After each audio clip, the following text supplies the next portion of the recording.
手今日を刻む通り雨が過ぎる頃愛のように消えた心の中なくせぬものあるから見えない翼羽ばたかせ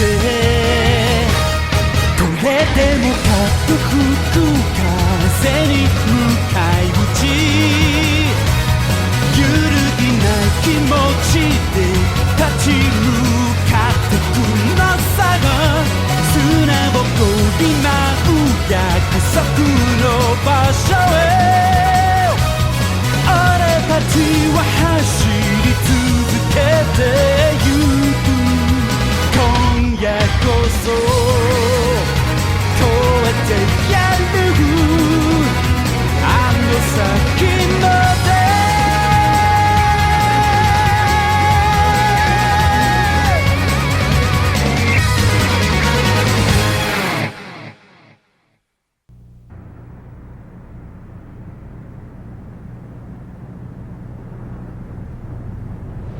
Ayos! Mahigit 3 taon din natin itong hinintay.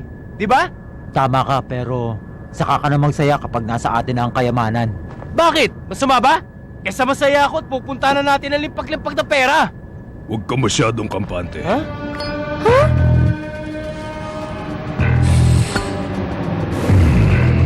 Hindi ko naman kayo maintindihan eh. Ano ba talaga problema? Isang batalyong problema. Ha? Tama si Bishop. Tingnan mo, radar. Bakit? Ano bang meron? Ha? Sinusundan tayo! Oh, naintindihan mo na. Sige, anong gagawin natin? Ano pa nga ba dapat natin gawin ngayon? Eh di tumakas. Siyempre tatakas tayo, pero paano?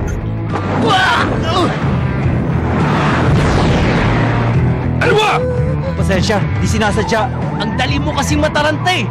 Wala tayong problema basta nasa atin ang kwintas. Tatakasan lang natin sila at diretso na tayo sa Graceland. O sige, para tayo mismo magdala sa kanila sa kung saan nakatago ang kayamanan ni Bruce. Ganun ba yun? Siyempre hindi no? Kaya nga tatakasan natin sila eh. Eh paano nga natin sila tatakasan? Di ko alam. Bahala na. Ayan, kaya tayo nagkakaproblema. Kung magsalita ka, parang kasalanan ko ah. Tama na nga yan. Alam nyo, hindi rin naman natin pwedeng hukayin ang bawat sulok ng planeta na yon sa loob na 1 linggo, hindi ba? Ha? Anong ibig mo sabihin? Maghahanap pa rin tayo. Ha? Hindi pa rin natin makikita agad ang kayamanan ni Bruce kahit na dumiretso tayo ngayon sa planetang Graceland. Pero nasa atin ang kwintas. Bakit? Akala mo ba may mapa sa loob ng kwintas? Anong naman ang kuntas kung ganun? Saka na lang natin alamin, Bishop. Sa ngayon, isipin muna natin kung paano tatakasan ang makukulit na yan. Paano natin siya huhulihin nang hindi sinasaktan? Gusto kong kalabanin siya ng mano-mano. Pero inaalala ko lang na baka masira tong damit ko. Oo nga eh. Kakapaayos ko lang nitong bestida ko eh. Talaga? Bakit hindi ka na lang nagpagawa ng bago katulad ko? Siguraduhin nyo lang na pagdating namin dyan, meron pa kaming wawa sa akin ha? Kung gusto mo kasing sumali sa labanan, huwag kang magpapahuli. Siya nga pala, ano na palang balita kay May? Hindi pa rin siya nakikita. Sige. Matatagpuan din natin siya. Eto na! Pwesto na! Magsisimula ng kasiyahan! Ayos! Tagal ko nang di narinig yan ah! Parang hindi tayo naghiwa-hiwalay ng 3 taon, hindi ba?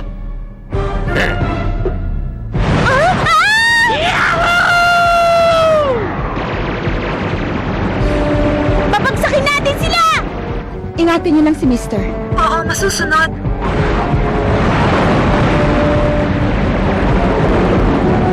Pambihira! Di sila makapaghintay! Huwag niyo nga kami susundan!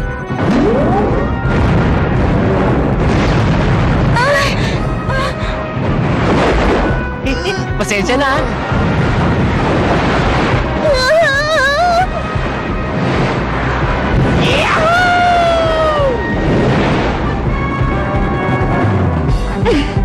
Tatlong araw ang biyahe kung gagamitin natin ang daanan ng mga coyote mula sa Muna papuntang Graceland. Idagdag niyo ron ang kalahating araw para hanapin ang kayamanan at ikarga sa sasakyan. Bishop! Gaano pa katagal bago ihulog ang photonic bomb sa Graceland?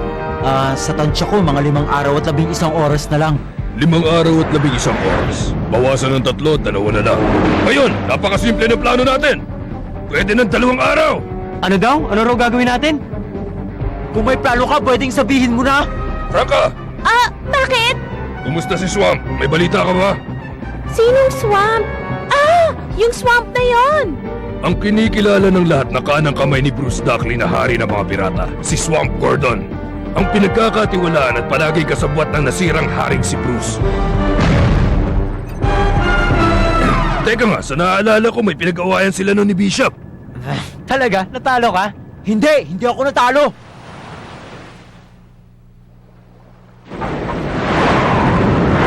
Franca, alam mo ba kung nasa si Swamp? Palagi kami nagkikita na ni Swamp kasi palagi siya nagpupunta tumiinom sa bar. Kamusta? Ganda! Sabi niya tawagan ko lang siya pag may problema ako. Ang ganda gandang plano! Ha? Nawala. May nakita ba kayo sa radar? Wala po. O sige, dalawin natin si Swamp na makapagmerienda naman tayo sa kanila. Dalawin? Kung magsalita ka para magkasundurin kayo. May kukwento ako sa inyo, mga bata. May isang baryo kung saan palagi nag-aaway ang matatanda. Hanggang sa nagsawa ang mga bata sa nangyayari. Kaya nagpulong-pulong na sila.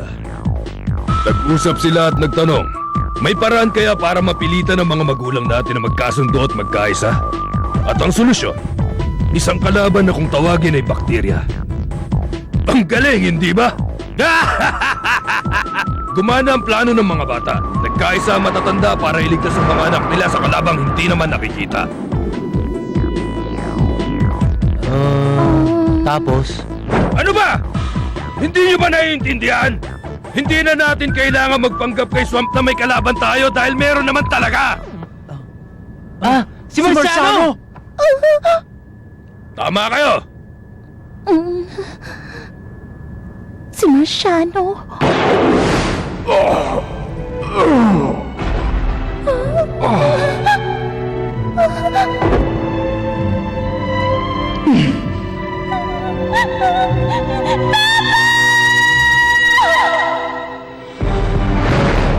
Nakita na sila! Habulin sila! Ano ba yan? Pagkatapos ng taguan, habulin na naman! Sige, dali na natin ang matitigas na ulong mga batang to dun kay Swamp. Kaya mo ba? Sino ba sa palagay mong tinatanong mo, ha? Ako yata si Express Bilis Katana! Muli tayo magdiwang para sa mga biyayang natatanggap natin! Sisigaw niyo ang maligayang pumapalot sa inyo mga puso! Magsasabi sa akin ang ating buhay! Biyaya! Amen! Amen! Amen! Thank you!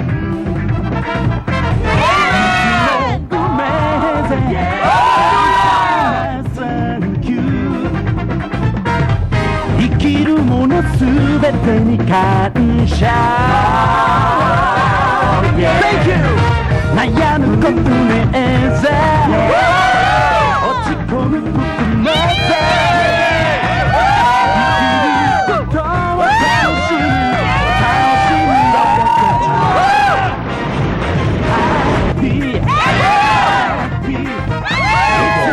Happy Nandyan na kami!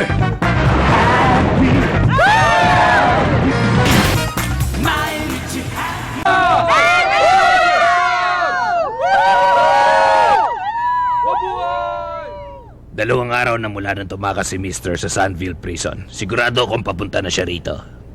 Pastor Swamp, Ano yun?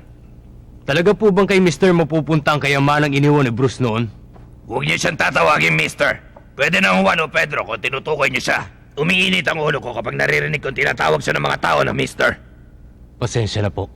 Pero alam niyo, Pastor, hindi naman mahalaga sa amin kung makuha natin ang kayamanan. Kaya lang kayong kanang kamay nun ni Bruce, hindi ba? Kaya bakit niya pinili si Mister? Hindi. Si Pedro bilang tagapagmana. Si Frank ang tagapagmana. Ng kayamanan? Pero bakit kay Mr. ito ibinili ng Bruce na yun? Galangin mo ang pangalan ng hari ng mga pirata. Patawad po. Siguradong wala naman silang magagawa kahit nasa kanila pa ang kwintas. May paparating na sasakyan! Saan na yan? Malapit na sila! Hayaan sila makarating sa bundok. Saka sila patamaan. Sigurado po kayo? Kung alam po nilang nandito kayo, ibig sabihin maaaring kasama nila si Franca ngayon. Alam ko yon. Huwag niyo silang saktan. Takutin niyo lang sila. Ngayon, Bruce, parating na ang coyote na pinagkakatiwalaan mo. Ito na ang pagkakataon kong makita at maunawaan kung bakit siya ang pinili mo. Nandito na sila sa Oltora! May ibang mga sasakyan! Ang Criminal Guild! Si Madam Marciano! Hindi! Pabagsakin sila! Sila ang pumaslang kay Bruce! Ang 12 Sisters! March! Ano yun? Kumusta? Swamp! Gumana ang plano! Siyempre naman! Huwag silang papasukin sa baryo! Pabagsakin silang lahat! Ngayon na!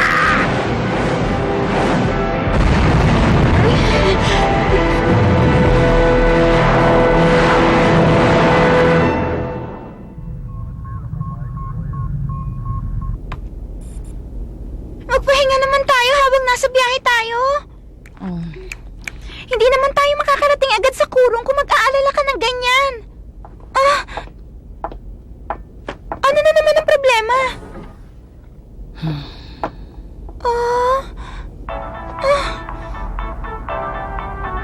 Dalawang araw na mula nang i-anunsyo ang binabalak na pagpapasabog sa planetang Graceland. Patuloy na Kapitan. tumatanggap ang gobyerno ng samot-saring Bilisan niyo ang mga paglipad. protesta mula Kailangan sa makarating Australia agad tayo sa bago planetang ang mga Kurong. Nagpunta ro ng 12 Sisters, kasabay ng ginawa ni Marciano na pagtatraidor sa sarili niyang mga kasamahan doon sa Criminal Guild. Hindi tama to!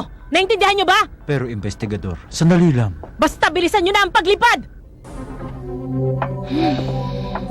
Ano ba ang nangyayari? Sandali, Angelica! Sabihin mo, anong nangyayari? Bakit nagpunta ang 12 Sisters ni Marciano sa Sandville Prison para hanapin si Mister? At pagkatapos nun, sinalakay naman nilang planetang Kurong. Bakit? Bakit niyo sinusundan si Mister? At huwag kang magkunwari na hindi mo alam.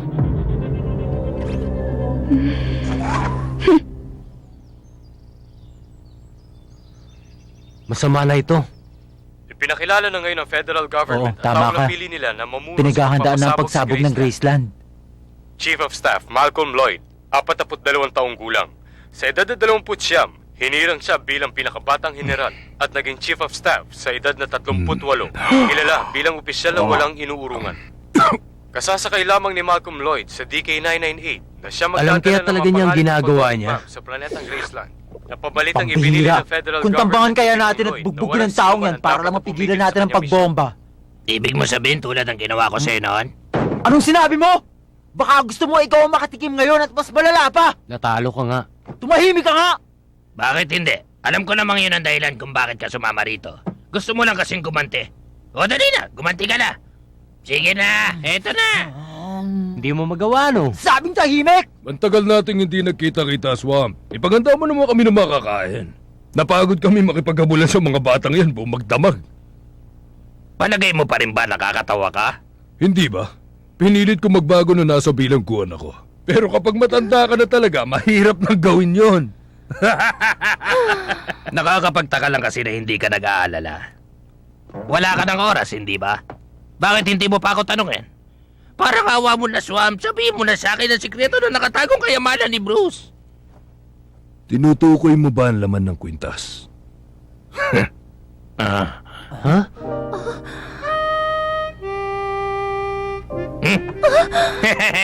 Pambihira ka, muntik mo na ako may santo na. Mukha ba ako sinungaling? Kung ganon, bakit ka pa nagpunta rito? Kahit wala ka ng oras.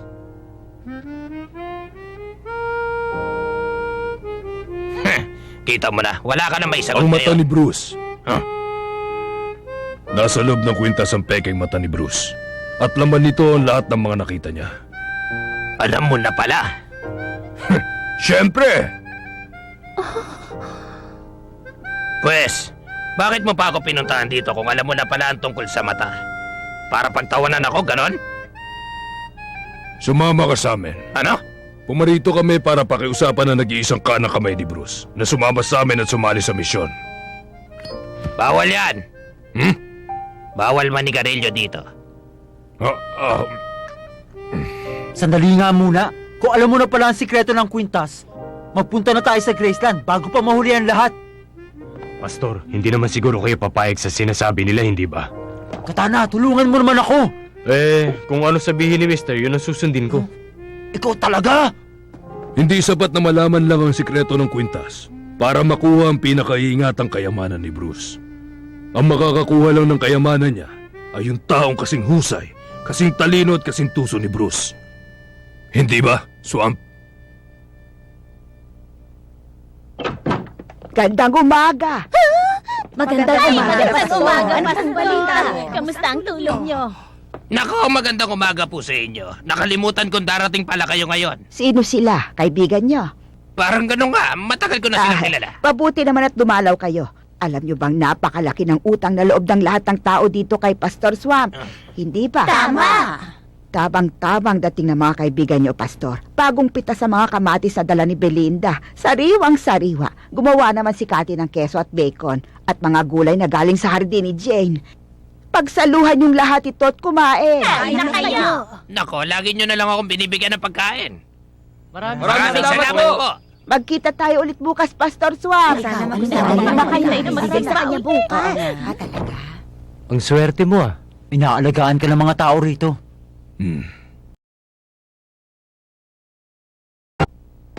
Tara, magalmasal na tayo! Tingnan mo, sariwang-sariwa talaga ang kamatis. Oo nga, mukhang masarap. Parang gusto ko na tuloy kainin ng ganito. Ako nang bahala magluto ng bacon. Ikaw na maghugas ng kamatis at ang gulay.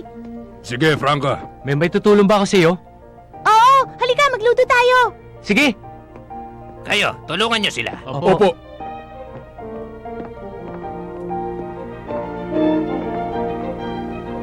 Ano bang pumasok sa utak mo, taging pastor ka? May binabalak ka ba? Bakit, Bishop? Hindi mo ba naranasan na magkaroon ng pangarap ng maliit na bata ka pa lang? Imposible! Hindi imposible na magbagong buhay. Totoo ba yan?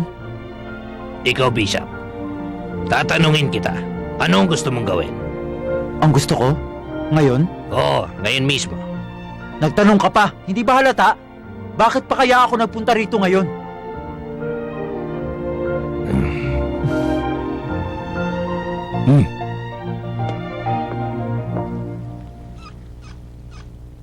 Tapos ko nang hugasan ng mga gulay.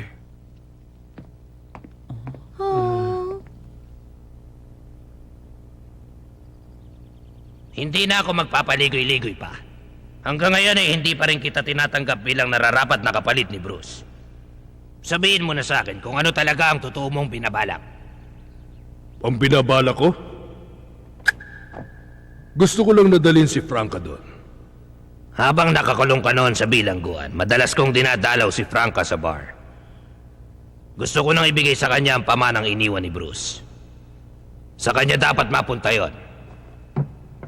Ayaw mo ba talaga ng pera? Ayoko! 3 taon na mula nung kinupkup ko si Franca. Malaki na siya.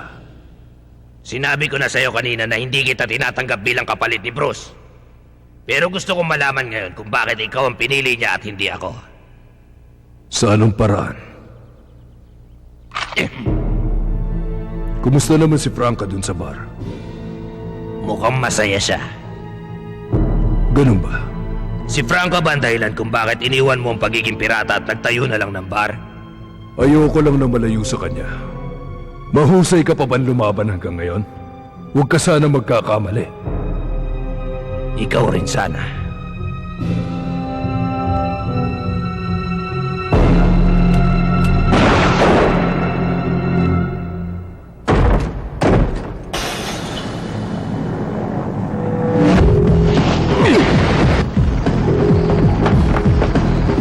Ano pang hinihintay nyo? Tumakas na tayo! Eto, regalo ko sa inyo.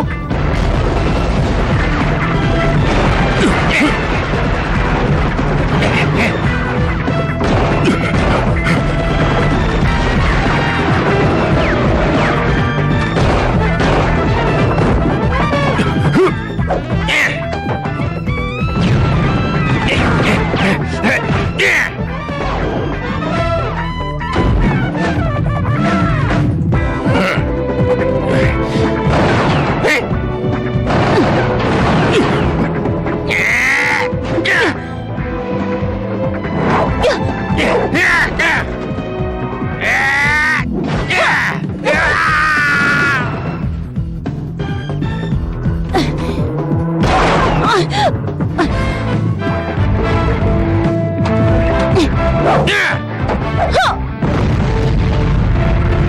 Pastor!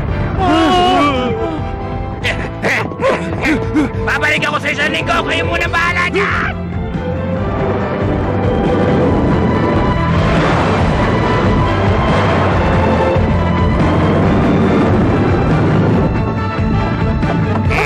Aba, Swamp! Sasama ka rin naman pala eh. Mangangailangan kasi ako ng pera pampaayos ng simbahan ko. Kaya nyo bang ilayo na sa baryo ang guild? Walang problema. At ikaw naman, titingnan ko kung ikaw ang tao na dapat magpatuloy ng sinimulan ni Bruce. Pwede ba? Maninigarilyo muna ako.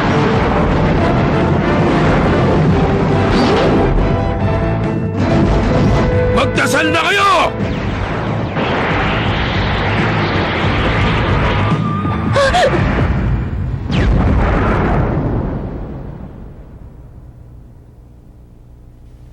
Ganun pala.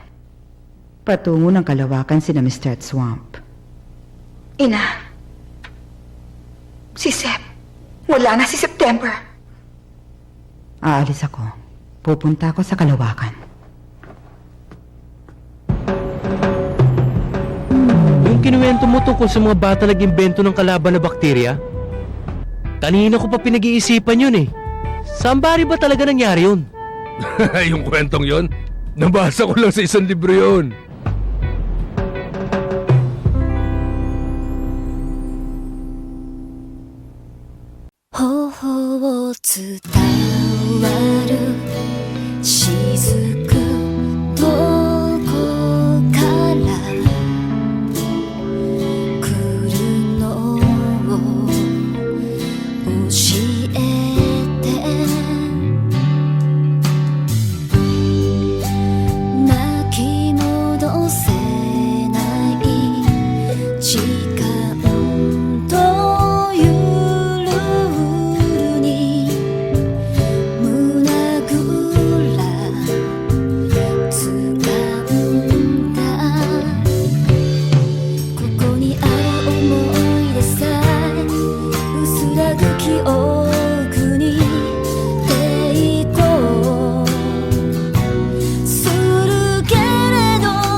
殺しに来る」